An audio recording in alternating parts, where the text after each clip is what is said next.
সন্ধ্যা ৬টায় দেশে পৌঁছবে হাদির মরদেহ। রাজধানী সহ বিভিন্ন স্থানে রাতভর বিক্ষোভ, আজ বিশেষ দোয়া, কাল রাষ্ট্রীয় শোক।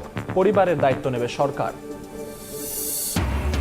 মাত্র ৭ দিনের শখে হাদিকে হত্যার পরিকল্পনা বাস্তবায়ন করে ফয়সাল। গুলির ১২ ঘন্টার মধ্যে ছাড়ে দেশ, গায়েব করা হয় আলামত। ভারতের মহারাষ্ট্রে সবশেষ অবস্থান শনাক্ত। বেগম জিয়ার অসুস্থতায় প্রচারে কিছুটা ভাটা পড়লেও তফসিলের পর গুছিয়ে উঠছে বিএনপি। ঘাটতি দেখছেন না নেতারা। তারেক রহমান ফিরলে দলীয় কর্মকাণ্ড আরও চাঙ্গা হওয়ার আশা।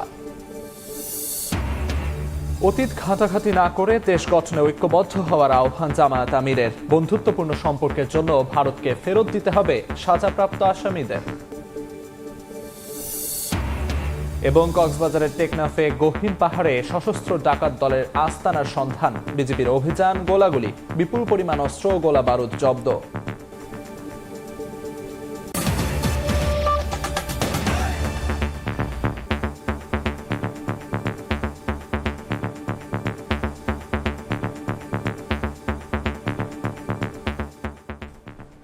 সকালের সময়ের সঙ্গে আছি আমি আমিরুল ইসলাম আলিফ। ইনকিলাব মঞ্চের মুখপাত্র ওসমান হাদি মারা গেছেন। সিঙ্গাপুর জেনারেল হাসপাতালে চিকিৎসাধীন অবস্থায় শেষ নিঃশ্বাস ত্যাগ করেন তিনি। সন্ধ্যা ৬টায় তার মরদেহ পৌঁছবে দেশে। তার মৃত্যুতে শোকস্তব্ধ দেশের রাজনৈতিক অঙ্গন। রাজধানী সহ দেশের বিভিন্ন স্থানে চলছে বিক্ষোভ মিছিল। শোক জানিয়েছেন বিভিন্ন রাজনৈতিক দলের নেতারা। শরীফ ওসমান হাদি, যার কণ্ঠে আর মুখরিত হবে না মুক্তির স্লোগান, আর দেখাবেন না পরিবর্তনের স্বপ্ন। সিঙ্গাপুরের একটি হাসপাতালে শেষ নিঃশ্বাস ত্যাগ করেন এই জুলাই বীর। গত ১২ ডিসেম্বর জুম্মার নামাজ শেষে গণসংযোগ করে রিকশাযোগে ফেরার পথে রাজধানীর বিজয়নগর এলাকায় মাথায় গুলি করা হয় ইনকিলাব মঞ্চের মুখপাত্র ও ঢাকা ৮ আসনের সম্ভাব্য স্বতন্ত্র পদপ্রার্থী শরীফ ওসমান হাদিকে। তাৎক্ষণিক তাকে ঢাকা মেডিকেল কলেজ হাসপাতালে নেওয়া হলে অবস্থার অবনতি সাপেক্ষে উন্নত চিকিৎসার জন্য সেদিনই স্থানান্তর করা হয় রাজধানীর এভারকেয়ার হাসপাতালে। পরে মেডিকেল টিম ও পরিবারের পরামর্শে ১৫ ডিসেম্বর সোমবার এয়ার অ্যাম্বুলেন্সে হাদিকে নেওয়া হয় সিঙ্গাপুরে। ১৮ ডিসেম্বর বৃহস্পতিবার সিঙ্গাপুর জেনারেল হাসপাতালে মৃত্যুর সঙ্গে পাঞ্জা লড়ে পৃথিবীর মায়া ত্যাগ করেন তিনি। দেশে থাকা ওসমান হাদির মেডিকেল টিমের সদস্য বিষয়টি নিশ্চিত করেন। অপারেশনে যাওয়ার পরে আসলে তখন আর খারাপ হয়ে যায় এবং পরবর্তীতে তো আমরা আসলে তার মৃত্যু সংবাদ শুনতে পাই। সিঙ্গাপুর জেনারেল হসপিটালের নিউরোসার্জনদের সাথে কথা বলেছিলাম এই সময়ে, আমার কাছে ৯টা ৪৫-৪৬ তারা বলছিল যে আসলে হ্যাঁ, আমাদের মাঝে আর হাদি নেই, হাদি চলে গিয়েছে। শুক্রবার সন্ধ্যা ৬টায় দেশে পৌঁছাবে তার মরদেহ। তুষার আহমেদ ইমন, সময় সংবাদ, ঢাকা। শরীফ ওসমান হাদির মৃত্যুর খবরে রাজধানী সহ দেশের বিভিন্ন জায়গায় প্রতিবাদ ও বিক্ষোভ মিছিল হয়েছে। হাদির হত্যাকারীদের দ্রুত গ্রেফতার করে বিচারের আওতায় আনার দাবি জানিয়েছেন বিক্ষোভকারীরা।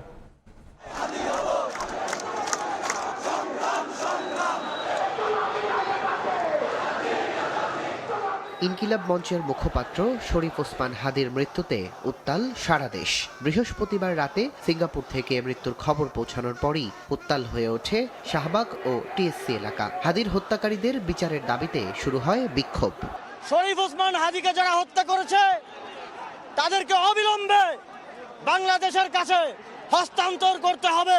আমরা সকলে ঐক্যবদ্ধ থাকব।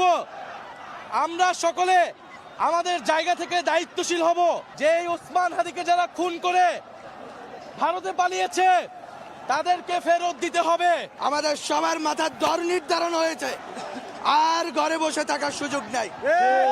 আমরা এবার নামছি, ৫ আগস্টের আগেও নেমেছিলাম, শহীদই হব, শহীদই মৃত্যু হব সেই আকাঙ্ক্ষা নিয়ে আমরা আবারও নেমেছি। যদি মৃত্যু হয় আমাদের শত্রুদেরকে মোকাবেলা করে মরব। কারওয়ান বাজার ও ফার্মগেটেও হয় বিক্ষোভ। দৈনিক প্রথম আলো ও ডেইলি স্টারের প্রধান কার্যালয়ে ভাঙচুর ও অগ্নিসংযোগের ঘটনা ঘটে। মোতায়েন করা হয় সেনাবাহিনী। পরে ফায়ার সার্ভিস আগুন নিয়ন্ত্রণে আনে। উদ্ধার করা হয় আটকে পড়াদের। হাদির মৃত্যুর ঘটনায় জড়িতদের বিচার দাবিতে মিছিল নিয়ে গাজীপুরের শিববাড়িতে জড়ো হন বিক্ষুব্ধ জনতা। এ সময় স্লোগানে উত্তাল হয়ে ওঠে রাজপথ। হত্যাকাণ্ডের দৃষ্টান্তমূলক শাস্তির পাশাপাশি জুলাই যোদ্ধাদের নিরাপত্তা নিশ্চিতের দাবি জানান তারা। রাজশাহীতে বিক্ষোভ হয়েছে হাদির হত্যাকারীদের বিচারের দাবিতে। রাতে এক পর্যায়ে বুলডোজার দিয়ে গুড়িয়ে দেওয়া হয় মহানগর আওয়ামী লীগের কার্যালয়। চাঁপাইনবাবগঞ্জে বৃহস্পতিবার রাত 11:30টার দিকে জেলা শহরের বাতেনখার মোড় থেকে বিক্ষোভ মিছিল বের হয়। ইনকিলাব মঞ্চের মুখপাত্র শরীফ ওসমান হাদির মৃত্যুর খবরে তার নিজ জেলা ঝালকাঠিতে মহাসড়কে আগুন জ্বালিয়ে বিক্ষোভ হয়। এতে অংশ নেন বিভিন্ন রাজনৈতিক দলের নেতাকর্মী সহ নানা শ্রেণী পেশার মানুষ। আমরা হাদির এই যে খুনের দৃষ্টান্তমূলক শাস্তি চাই, ওর বাচ্চাটা যাতে সম্মানজনকভাবে থাকতে পারে, এটার সরকার জানি খুব কেয়ারফুলি দেখে। লক্ষ্মীপুর জেলা শহরের উত্তর তেমুহনী ট্রাফিক চত্বর এলাকা থেকে বিক্ষোভ মিছিল বের করেন বিক্ষুব্ধ ছাত্র জনতা। তুষার আহমেদ ইমন, সময় সংবাদ।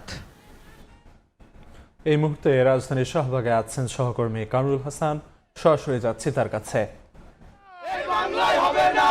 ইনকিলাব মঞ্চের মুখপাত্র শরীফ ওসমান হাদিকে হত্যার ঘটনায় ক্ষোভে ফেটে পড়েছে ছাত্র জনতা। আমরা সারা রাত ধরে দেখেছি এই শাহবাগ মোড়ে হাদির যে কর্মী সমর্থকরা রয়েছেন তারা এই শাহবাগে অবস্থান নিয়ে রেখেছেন।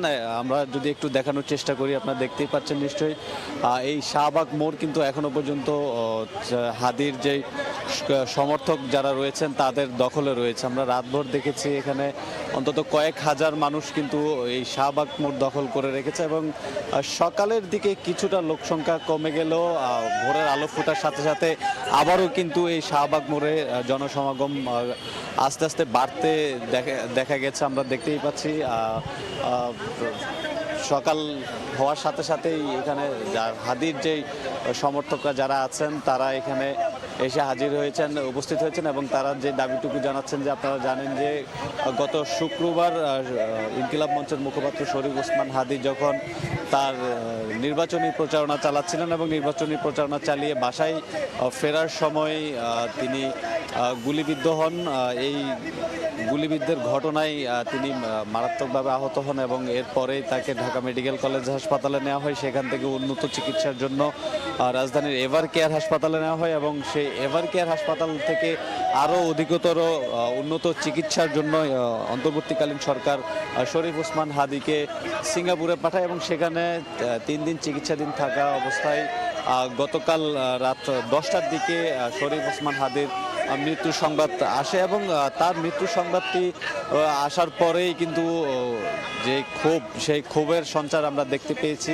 মৃত্যু সংবাদ আসার সাথে সাথে ইনকিলাব মঞ্চ, জুলাই মঞ্চ, এনসিপি সহ ভাতৃপ্রতিম যে সংগঠনগুলো রয়েছে যারা জুলাইয়ের স্টেক হোল্ডার হিসেবে কাজ করেছে সেই সংগঠনগুলোর নেতা কর্মী সমর্থকরা এই শাহবাগ মোড়ে এসে অবস্থান নেয় এবং তখন তারা এই হাদি হত্যার পেছনে যারা সম্পৃক্ত, অর্থাৎ যে ছাত্রলীগের যেই নেতাকর্মীদের সংশ্লিষ্টতা উঠে এসেছিল তাদেরকে বিচারের আওতায় আনার দাবি জানিয়েছে এবং এই দাবিটুকু জানিয়েছে তারা যে ভারতে পালিয়ে গেছে, তারা কিভাবে পালালো সেই ব্যর্থতার দায় নিয়ে তারা স্বরাষ্ট্র উপদেষ্টার পদত্যাগও কিন্তু তারা পদত্যাগের দাবিও কিন্তু তারা জানিয়েছে। এখন পর্যন্ত এই শাহবাগ মোড়ে বিক্ষুব্ধরা অবস্থান নিয়ে রেখেছে, তারা বিভিন্ন স্লোগান দিচ্ছে এবং বলছে যে কোনো মূল্যে হাদির হত্যাকারী যারা আছে অর্থাৎ নিষিদ্ধ সন্ত্রাসী সংগঠন ছাত্রলীগের যে সকল নেতাকর্মীরা ভারতে পালিয়ে আছে তাদেরকে বাংলাদেশে ফিরিয়ে এনে যে বিচারিক যে কার্যক্রম সেই কার্যক্রম শুরু করার জন্য ভারত সরকারের কাছে তারা দাবি জানিয়েছে। অন্যথায় যদি হাদিকে দেশে ফিরিয়ে আনা না যায়, তারা আসামি যারা আছেন হাদি হত্যার পেছনে যারা জড়িত তাদেরকে যদি দেশে ফিরিয়ে না আনা হয়, এই হাদির কর্মী সমর্থক যারা আছেন তারা কঠোর কর্মসূচি দিবেন। তো এই ছিল আমার কাছে এখনকার মতো সবশেষ তথ্য। শাহবাগ থেকে সবশেষ খবরাখবর জানাচ্ছিলেন সহকর্মী কামরুল হাসান। ওসমান হাদির মৃত্যুতে শোকের ছায়া নেমে এসেছে তার গ্রামের বাড়ি ঝালকাঠির নলছিটিতে। এই মুহূর্তে সেখানে আছেন সহকর্মী অপূর্ব অপু, সরাসরি যাচ্ছি তার কাছে। ইনকিলাব মঞ্চের মুখপাত্র ওসমান সাদির নিহতের ঘটনায় দেশ জুড়ে উত্তাল রয়েছে। বরিশাল বিভাগের প্রতিটি জেলাতেই গতকালকে রাত থেকে বিক্ষোভ হয়েছে, প্রতিবাদ সমাবেশ হয়েছে। আমি এই মুহূর্তে আছি নিহত ওসমান সাদির গ্রামের বাড়ি ঝালকাঠি জেলার নলছিটি উপজেলায় রয়েছি। সাত সকালেই যখন আমরা এই বাড়িতে প্রবেশ করি, রাস্তা থেকে মানুষের মধ্যে চাপা ক্ষোভ রয়েছে, কষ্ট রয়েছে এবং অনেকেই কিন্তু আমরা দেখছি যে তার বাড়ির সামনে এসে জড়ো হচ্ছে। তারা জানার চেষ্টা করছে, কেউ কেউ আবেগ আপ্লুত হয়ে কান্নাকাটিও করছে। এলাকাবাসীর পাশাপাশি আমরা দেখেছি যে গতকালকে বরিশালের বিক্ষোভ হয়েছে, প্রতিবাদ সমাবেশ হয়েছে এবং বিভিন্ন জায়গায় কিন্তু টায়ার জ্বালিয়ে তারা বিক্ষুব্ধ প্রতিক্রিয়া জানিয়েছে। গতকালকে রাতে বিভাগীয় কমিশনার বাসভবনের সামনে, বরিশাল রেঞ্জের ডিআইজির বাসভবনের সামনে, সেখানে তারা টায়ার জ্বালিয়ে বিক্ষোভ করে। এই মুহূর্তে এটি হচ্ছে ওসমান সাদির বাড়ি, গ্রামের বাড়ি, যে বাড়িতে তিনি বেড়ে উঠেছেন। তার ভিটে বাড়ি হচ্ছে এই নলছিটি উপজেলার এই বাড়িতে। মাত্র 32 বছর বয়সে একটি তরতাজা যুবকের প্রাণ যাওয়ায় স্বাভাবিকভাবেই এলাকাবাসী বিক্ষুব্ধ জানিয়েছে এবং এবং এই এলাকাবাসী বলছে যে গতকালকে থেকে যখন এই খবরটি ছড়িয়ে পড়ে তারপর পরে তারা কিন্তু বিক্ষুব্ধ প্রতিক্রিয়া জানিয়েছে। সেই সাথে সাথে খুনিদের অবিলম্বে দেশে এনে দৃষ্টান্তমূলক শাস্তির আওতায় আনার কথা বলছে। আমরা আরেকটু যুক্ত করে নিতে চাই, আমাদের সহকর্মী ঝালকাঠির প্রতিনিধি রয়েছে পলাশ রায়। আপনার কাছে কি সর্বশেষ সংবাদ রয়েছে? এই বাড়িতে কারা আছে এবং তারা কি বলছেন? এই বাড়িতে এখন আসলে তার ভগ্নিপতি রয়েছেন এবং তার বোন রয়েছেন। আমরা তার বোনের সাথে বারবার কথা বলার চেষ্টা করেছি, কিন্তু গতকালকের পর থেকেই তিনি চরমভাবে শোকাহত, তার কথা বলার মতো ভাষা নেই। আমরা তার ভগ্নিপতির সাথে কথা বলেছি, তিনিও চরম শোকাহত। তারপরও আমাদের যতটা তিনি জানিয়েছেন যে তারা সব রকম প্রস্তুতি গ্রহণ করছেন। মরদেহ বাংলাদেশে আসবে, ঢাকার পরে এই নলসিটিতে তার গ্রামের বাড়িতেও আসবে। ধারণা করা হয়, আমরা যতটা সর্বশেষ জানতে পেরেছি, তার বাবার কবরের পাশেই তাকে সমাহিত করা হবে এবং সেই প্রস্তুতিও তারা নিয়েছেন।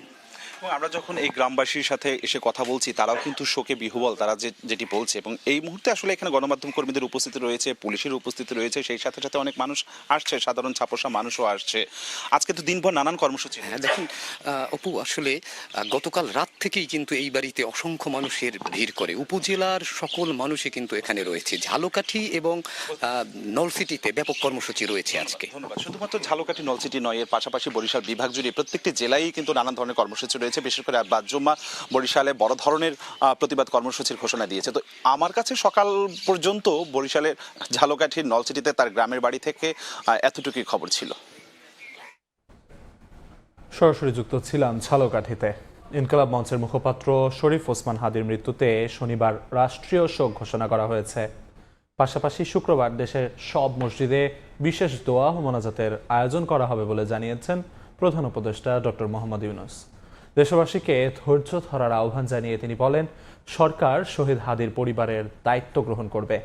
একই সঙ্গে দ্রুতই আসামিদের আইনের আওতায় এনে বিচার নিশ্চিত করা হবে।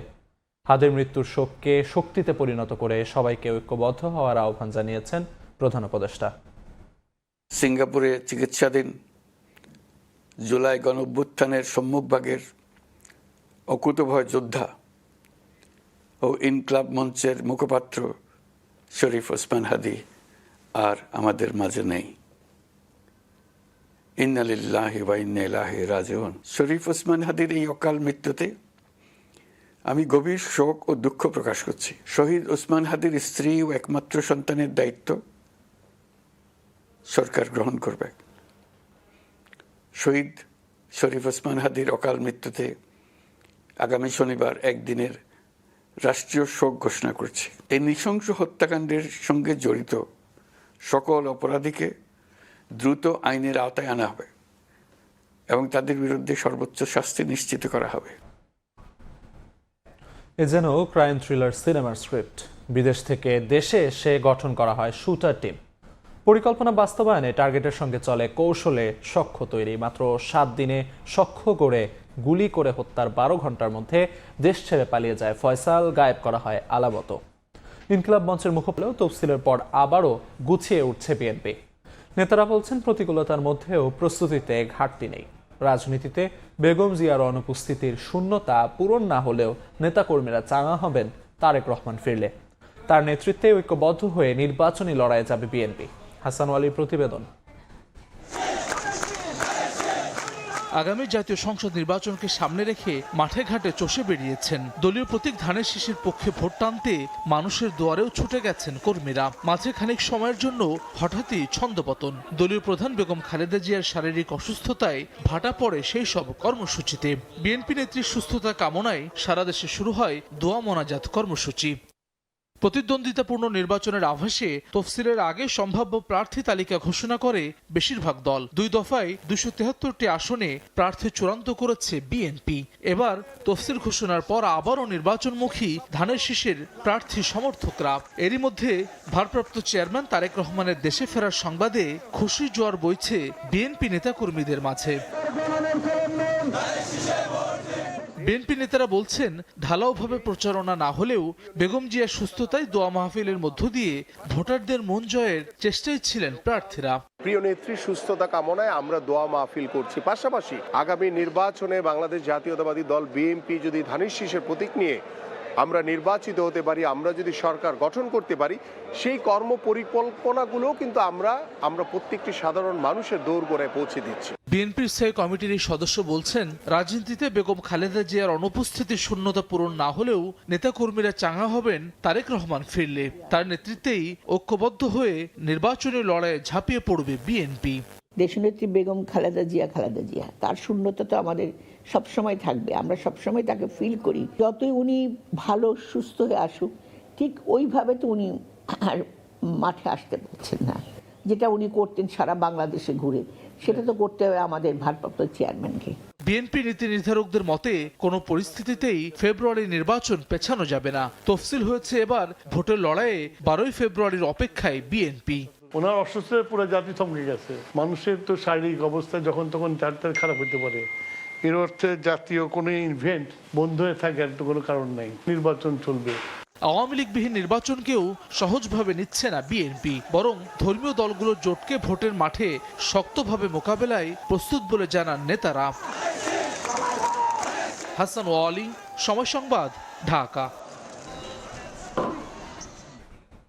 অতীত নিয়ে ঘাটাঘাটি না করে ভবিষ্যতের দিকে এগিয়ে যাওয়ার আহ্বানও জানিয়েছেন জামায়াতের আমির ডক্টর শফিকুর রহমান। শরীফ ওসমান হাদির মৃত্যুতে শোক প্রকাশ এবং হত্যাকারীদের দৃষ্টান্তমূলক শাস্তির দাবিও জানান তিনি।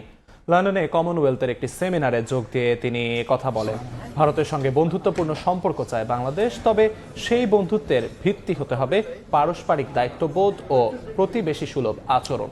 বন্ধুত্বপূর্ণ সম্পর্কের জন্য পলাতক ও সাজাপ্রাপ্ত আসামিদের ফিরিয়ে দেওয়ারও আহ্বান জানান জামায়াত আমির। বলেন, আগামী নির্বাচনে জামায়াত জয়ী হলে বিএনপি মেনে নেবে বলেও প্রত্যাশা ব্যক্ত করেন ডক্টর শফিকুর রহমান।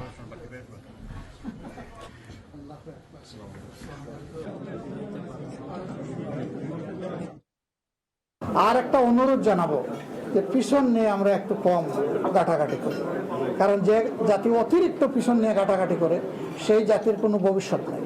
আমরা ভবিষ্যতের আশা নিয়ে সামনে এগিয়ে যেতে চাই। আল্লাহ আমাদেরকে সাহায্য করুন। ভারত আমাদের বন্ধু দেশ, আমরাও চাই যে ভারত বন্ধু হিসাবে তার দায়িত্ব পালন করুক। ভারতের উচিত হবে বাংলাদেশের চিহ্নিত পলাতক সাজাপ্রাপ্ত যতগুলা মানুষ আছে সবগুলাকে সসম্মানে বাংলাদেশের হাতে তুলে দেওয়া। 9 বছর পর কাল থেকে রেলওয়ের পূর্বাঞ্চলে বাড়ানো হয়েছে ট্রেনের ভাড়া। পন্টেজ চার্জ আরোপের কারণে 6টি রুটে বাড়ছে এ নতুন ভাড়া। এতে ঢাকা, চট্টগ্রাম, সিলেট, কক্সবাজার, ঢাকা রুটের যাত্রীদের বাড়তি ভাড়া গুনতে হবে। 5 টাকা থেকে সর্বোচ্চ 214 টাকা পর্যন্ত বাড়ছে এ ভাড়া। তবে সেবার পরিবর্তে ভাড়া বাড়ানোর কারণে ক্ষোভ প্রকাশ করেছেন যাত্রীরা।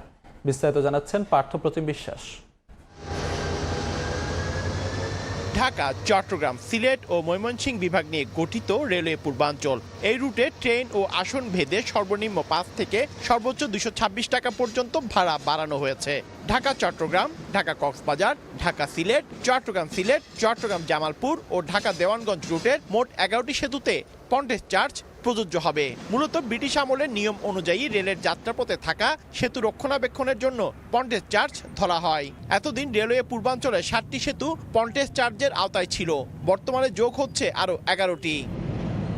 এতদিন ঢাকা চট্টগ্রাম রুটের দূরত্ব ধরা হতো 346 কিলোমিটার। পন্টেজ চার্জ নির্ধারণের পর দূরত্ব বেড়ে হচ্ছে 381 কিলোমিটার।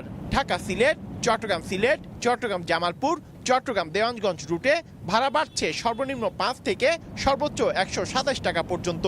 ঢাকা চট্টগ্রাম, ঢাকা কক্সবাজার রুটে ভাড়া বাড়ছে সর্বনিম্ন 15 থেকে সর্বোচ্চ 214 টাকা পর্যন্ত। মূলত 100 মিটারের বেশি দৈর্ঘ্যের সেতু রক্ষণাবেক্ষণ ব্যয় বেড়ে যাওয়ায় পন্টেজ চার্জ পুনর্গঠন ও ভাড়া সমন্বয় করা হয়েছে জানান পূর্বাঞ্চলের এই কর্মকর্তা। পন্টেজ দূরত্ব আরোপের ফলে যে দূরত্ব বাড়ছে এর জন্য আমাদের কিছু ভাড়া বৃদ্ধি পেয়েছে, কিছু রুটে, সব রুটে না। আমাদের আগামী 20 তারিখ থেকে যে সমস্ত প্যাসেঞ্জার বা যাত্রী সাধারণ ট্রাভেল করবেন তাদের ক্ষেত্রে নতুন ভাড়াটা কার্যকর হবে। নতুন হারে ভাড়া অনুমোদনের পর সকল প্রস্তুতি সম্পন্ন হয়েছে বলে জানিয়েছে রেল কর্তৃপক্ষ। 10 তারিখ থেকে আমাদের নতুন রেটে যাত্রীরা পাবে, টিকিট পাবে। এছাড়া 20 তারিখের আগে যে ট্রেনগুলো ওগুলো পূর্বের ভাড়ায় টিকিট ভ্রমণ করবে। তবে সেবার মান না বাড়িয়ে ভাড়া বাড়ানোয় ক্ষোভ প্রকাশ করেছেন রেলওয়ে পূর্বাঞ্চলের যাত্রীরা। সেবার মান খারাপ, কিন্তু আপনি আমার টাকা বাড়াই দিতেছেন। বেশিরভাগ নিম্ন আয়ের মানুষরা ওরা মনে করেন ট্রেনে যাতে কম খরচে যেতে পারে। আমরা যেহেতু স্টুডেন্ট, সেক্ষেত্রে ভাড়াটা বাড়া মানে কি আমাদের উপর একটা খুব একটা চাপ পড়ে যাওয়া। নতুন ভাড়া কার্যকর হলে প্রায় 40 কোটি টাকা বাড়তি আয় হবে রেলওয়ের। পার্থপ্রতিম বিশ্বাস, সময় সংবাদ, চট্টগ্রাম। কক্সবাজারের টেকনাফের গহীন পাহাড়ে সশস্ত্র ডাকাত দলের আস্তানা থেকে বিপুল অস্ত্র ও গোলাবারুদ উদ্ধার করেছে বিজিবি। এ সময় বিজিবির সঙ্গে ডাকাত দলের গোলাগুলিও হয়, তবে কেউ হতাহত হয়নি। পালিয়েছে ডাকাত দলের সদস্যরা। তাদের আইনের আওতায় আনতে কাজ চলছে বলে জানিয়েছে বিজিবি। টেকনাফ উপজেলার নীলা ইউনিয়নের দুর্গম রঙ্গিখালী পাহাড় দীর্ঘদিন ধরেই এই পাহাড়ি এলাকা ছিল অস্ত্রধারী অপরাধীদের নিরাপদ আশ্রয়স্থল। বিজিবি জানায় এসব অস্ত্রধারীরা টেকনাফে অপহরণ, খুন ও মানব পাচারের মতো অপরাধে জড়িত। সীমান্তে মাদক ও চোরাচালানেও তারা সম্পৃক্ত, যার কারণে গোয়েন্দা নজরদারি বাড়ায় বিজিবি।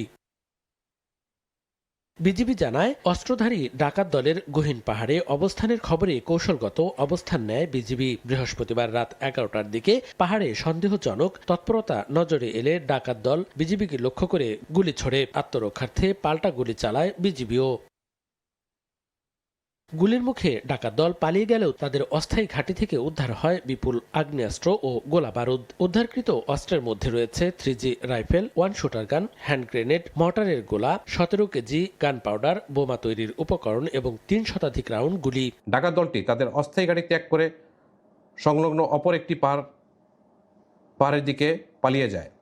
পরবর্তীতে বিজিবি টহল দল উক্ত স্থান অর্থাৎ সেই অস্থায়ী ঘাঁটি তল্লাশি করে বিপুল পরিমাণ অস্ত্র, গোলাবারুদ, মর্টার শেল, বোমা তৈরির উপকরণ এবং হ্যান্ড গ্রেনেড উদ্ধার করতে সক্ষম হয়। বিজিবি জানায় সীমান্ত এলাকায় নিরাপত্তা নিশ্চিত করতে গোয়েন্দা তথ্যের ভিত্তিতে অভিযান আরও জোরদার করা হবে। সময় সংবাদ, কক্সবাজার। খেলার খবর। এবার বিপিএলে ইন্টিগ্রিটি ইস্যুতে কঠোর অবস্থানে বিসিবি। আসর শুরুর আগেই কোচ ও ম্যানেজমেন্টকে যেতে হয়েছে বিসিবির ইন্টিগ্রিটি ইউনিটের প্রধান অ্যালেক্স মার্শালের আতশ কাচের নিচে। বিষয়গুলোকে ইতিবাচকভাবেই দেখছেন ফ্র্যাঞ্চাইজি মালিকরা। নাম প্রকাশে অনিচ্ছুক এক ফ্র্যাঞ্চাইজি মালিক জানিয়েছেন বিসিবির এই উদ্যোগ বিপিএলে দুর্নীতির সুযোগ কমিয়ে আনবে। একই সঙ্গে কোন ইস্যুতে ঢালাওভাবে মালিক পক্ষকে দোষ দেওয়ার প্রবণতাও কমে আসবে। ফিক্সিং সহ নানা ইস্যুতে কলুষিত হয়েছে গেল বিপিএল। ফারুক আহমেদের চেয়ার অনেকটাই নড়বড়ে হয়েছিল বিপিএল কাণ্ডে, যেখান থেকে শিক্ষা নিতে চায় আমিনুল ইসলামের বোর্ড। তাই লিগ শুরুর আগে ইন্টিগ্রিটি ইস্যুতে কঠোর অবস্থানে বর্তমান বোর্ড। 26 ডিসেম্বর মাঠে গড়াবে বিপিএল এর 12তম আসর। তার আগে ফ্র্যাঞ্চাইজিগুলোকে নিয়ে সভায় বসেছিল বিসিবির ইন্টিগ্রিটি ইউনিটের প্রধান অ্যালেক্স মার্শাল। 6 ফ্র্যাঞ্চাইজির মালিক, ম্যানেজার এবং হেড কোচদের ডেকেছিলেন মার্শাল। মূলত ফ্র্যাঞ্চাইজিগুলোকে সতর্ক করতেই এই আয়োজন করে বোর্ড, যেখানে জানতে চাওয়া হয় কিভাবে দুর্নীতি করা হয় বিপিএল এ। এসব রোধে কি ধরনের পদক্ষেপ নেওয়া যায় সেসব বিষয়গুলো আলোচনা করেন। জানা গেছে আসর শুরুর আগে টিম মালিক, ম্যানেজমেন্ট থেকে ক্রিকেটার সবাই নজরদারিতে থাকবে বিসিবির ইন্টিগ্রিটি ইউনিটের। কোনো ধরনের সন্দেহভাজন কিছু পেলেই সংশ্লিষ্ট সকলকে করা হবে জিজ্ঞাসাবাদ। বিষয়গুলো নিয়ে কথা হয় কয়েকটি ফ্র্যাঞ্চাইজি কর্তার সঙ্গে। বোর্ডের এই উদ্যোগকে সাধুবাদ জানিয়েছেন তারা। নাম প্রকাশে অনিচ্ছুক এক ফ্র্যাঞ্চাইজি কর্তা জানান, এই কর্মকাণ্ডের মাধ্যমে আরও বেশি স্বচ্ছতা আসবে বিপিএলে। এর আগে যে কোনো কিছুতেই দোষারোপ করা হতো মালিক পক্ষকে, তবে এবার সঠিক নজরদারির কারণে তারাই অভিযুক্ত হবেন যারা মূলত এসবের সঙ্গে জড়িত, যা বিপিএল এর ব্র্যান্ড ভ্যালু বাড়ানোর সঙ্গে স্বচ্ছতা আসবে ইমেজেও। আগের আসরগুলোর তুলনায় এবারের বিপিএল আরও বেশি জমজমাট এবং প্রতিদ্বন্দ্বিতাপূর্ণ হবে বলেও প্রত্যাশা ফ্র্যাঞ্চাইজিদের। তারেক হাসান শিমুল, সময় সংবাদ, ঢাকা। 2027 বিশ্বকাপে সরাসরি জায়গা করে নেয়ার বিবেচনায় কোনো ধরনের ঝুঁকি নিতে চায় না বিসিবি। তাই আইপিএল এর মাঝে 8 দিনের জন্য নিউজিল্যান্ডের বিপক্ষে ওয়ানডে সিরিজে মোস্তাফিজকে দলে চায় বিসিবি, জানিয়েছেন cricket operations chairman Nazmul Abedin Fahim. আসন্ন বিশ্বকাপ সফরের দিনক্ষণও চূড়ান্ত করেছে বোর্ড। মূল পর্বের আগে 2টি প্রস্তুতি ম্যাচের সুযোগ পাচ্ছেন টাইগাররা। পরিবর্তন এসেছে আগামী বছর হতে যাওয়া পাকিস্তান সিরিজের সূচিতে, জানিয়েছেন ফাহিম। পছন্দের ওয়ানডে ফরম্যাটে আশাহত পারফরমেন্স র্যাঙ্কিং এর বিচারে নির্ধারণ হবে বিশ্বকাপে সরাসরি খেলা না খেলা। তাই তো ঝুঁকিতে আছে টাইগাররা। এখনো নিশ্চিতভাবে বলা যাচ্ছে না সরাসরি নাকি কোয়ালিফাই খেলে জায়গা পেতে হবে বিশ্বকাপের মূল পর্বে। সামনের সিরিজগুলোতে ভালো করলে সুযোগ মিলবে বিশ্বকাপে সরাসরি খেলার, যে কারণে আইপিএল ছেড়ে 1 সপ্তাহের জন্য দেশে ফিরবেন মোস্তাফিজুর রহমান। এপ্রিলে নিউজিল্যান্ডের বিপক্ষে ওয়ানডে সিরিজে কাটার মাস্টারকে চাওয়া বিসিবির।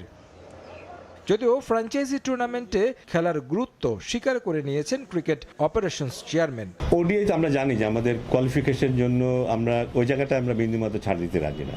আমরা এখন যে জায়গাটাতে আছি, আমরা যদি নিরাপদ জায়গায় থাকতাম সেখানে হয়তো আমরা সেটা করতে পারতাম, কিন্তু আমরা সেই জায়গাটা নেই বলে এই সিদ্ধান্তটা নেওয়া। নিশ্চিত করাটা আমাদের জন্য জরুরি যে ওখানে যেন আমরা আমাদের পূর্ণ শক্তি দিয়ে খেলতে পারি, বেশি কন্ট্রিবিউট করতে পারবে এই সম্ভাবনাটাও কিন্তু থাকবে। সো আমরা সব হিসাব কিতাব করে দেখেছি যে প্লাস মাইনাস করে যে ওর প্রেজেন্সটা আমাদের জন্য জরুরি। আমাদের এক্সিস্টিং যে স্ট্রেংথ আছে সেখানে ও থাকলে সেটা আরও বেশি শক্তিশালী হয়। নতুন বছরের মার্চে পূর্ণাঙ্গ সিরিজ খেলতে বাংলাদেশে আসার কথা পাকিস্তান দলের, কিন্তু পিএসএল এর কারণে পরিবর্তন এসেছে সূচিতে। 2 বোর্ডের সমঝোতায় হচ্ছে নতুন সূচি। পাকিস্তানের সিরিজটা পিএসএল এর কারণে একটু আমাদেরকে শিফট করতে হচ্ছে, কিছুটা আগে কিছুটা পরে, দুই ভাগে হতে হবে এটা।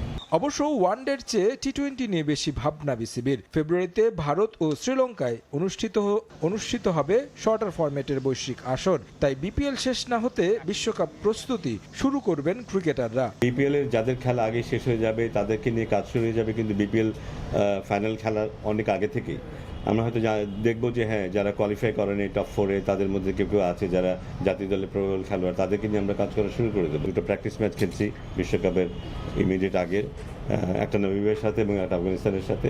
সো বেঙ্গালুরুতে আমরা 28 থেকে চলে যাব আইসিসির মূল পিরিয়ড শুরু হওয়ার আগে। বিশ্বকাপ বিবেচনায় বিপিএল চলাকালীন জাতীয় দলের ক্রিকেটারদের উপর নজর রাখবে বিসিবির মেডিকেল বিভাগ। কোনো ক্রিকেটারের ইনজুরি থাকলে বাধ্যতামূলকভাবে বিশ্রাম দেওয়ার নির্দেশ ফ্র্যাঞ্চাইজিগুলোকে। তারেক হাসান শিমুল, সময় সংবাদ, ঢাকা। এ পর্যায়ে শীর্ষ সংবাদগুলো। জাপুর থেকে সন্ধ্যা 6টায় দেশে পৌঁছবে হাদির মরদেহ। রাজধানী সহ বিভিন্ন স্থানে রাতভর বিক্ষোভ। আজ বিশেষ দোয়া, কাল রাষ্ট্রীয় শোক। পরিবারের দায়িত্ব নেবে সরকার। মাত্র 7 দিনের শখে হাদিকে হত্যার পরিকল্পনা বাস্তবায়ন করে ফয়সাল। গুলির 12 ঘন্টার মধ্যে ছাড়ে দেশ, গায়েব করা হয় আলামত। ভারতের মহারাষ্ট্রে সবশেষ অবস্থান শনাক্ত। বেগম জিয়ার অসুস্থতায় প্রচারে কিছুটা ভাটা পড়লেও তফসিলের পর গুছিয়ে উঠছে বিএনপি। ঘাটতি দেখছে না নেতারা। তারেক রহমান ফিরলে দলীয় কর্মকাণ্ড আরও চাঙ্গা হওয়ার আশা।